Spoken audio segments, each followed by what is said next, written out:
1994년 가을 도서관 선반에서 델가도의 마음의 물리적 조종을 처음 꺼내들었던 날이 아직도 눈에 선하다. 그때까지 그 책을 찾아왔던 이들은 검이나 떠돌이인 개미뿐이었던 것 같았다. 당시 주크대학교 조교수로 갓 발령을 받았던 나는 신경과학의 고전을 읽어볼 때가 되었다고 생각했다. 그 책에서 델가도가 전기내 자극에 따른 억제성 행동 효과 실험을 투우 경기장에서 했다는 얘기는 나의 호기심을 자극하기에 충분했다.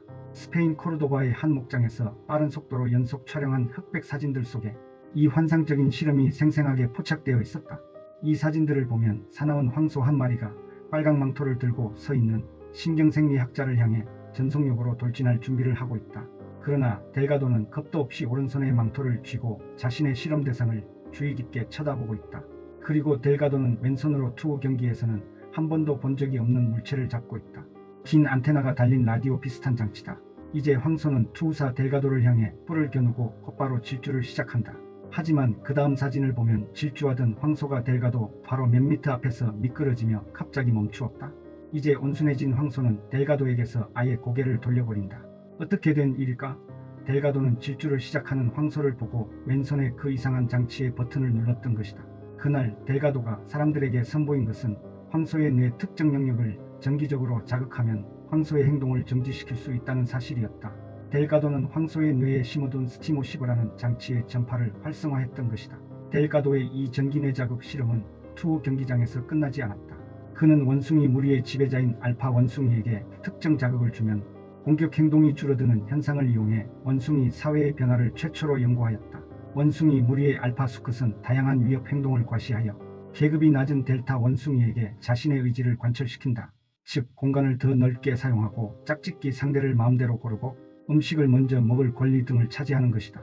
먼저 델가도는 알파 원숭이인 알리의 뇌에 자극용 전극 장치를 삽입했다.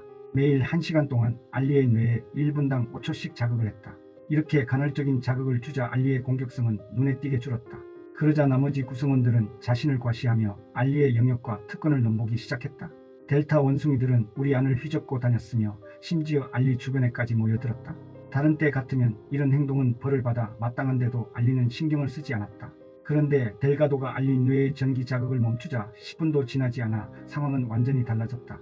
알리는 평소의 공격적인 모습으로 돌아와 자신의 영토를 다시 정복하고 알파 원숭이의 특권을 다시 누리기 시작했다. 그 후 델가도는 알파 원숭이의 뇌 전기 자극 레버를 원숭이 우리 속에 설치하고 델타 원숭이들이 접근할 수 있도록 해주었다. 그러자 잠시 후 엘자라는 암컷 원숭이가 자신이 알리에게 위협당할 때 레버를 누르면 알리를 자기에게서 떨어지게 할 수 있다는 것을 알아냈다. 그러자 엘자의 행동이 달라졌다. 머지않아 엘자는 버튼을 누르면서 알리의 눈을 똑바로 쳐다보기 시작했다. 비록 엘자가 무리의 새 알파 원숭이가 되지는 못했지만 엘자는 분명 알리의 공격성을 통제하고 있었다. 델가도가 이런 전기 내자극 연구를 계속한 이유는 공격적 행동을 보이는 정신분열 환자를 비수술적인 방식으로 통제하기 위한 것이었다.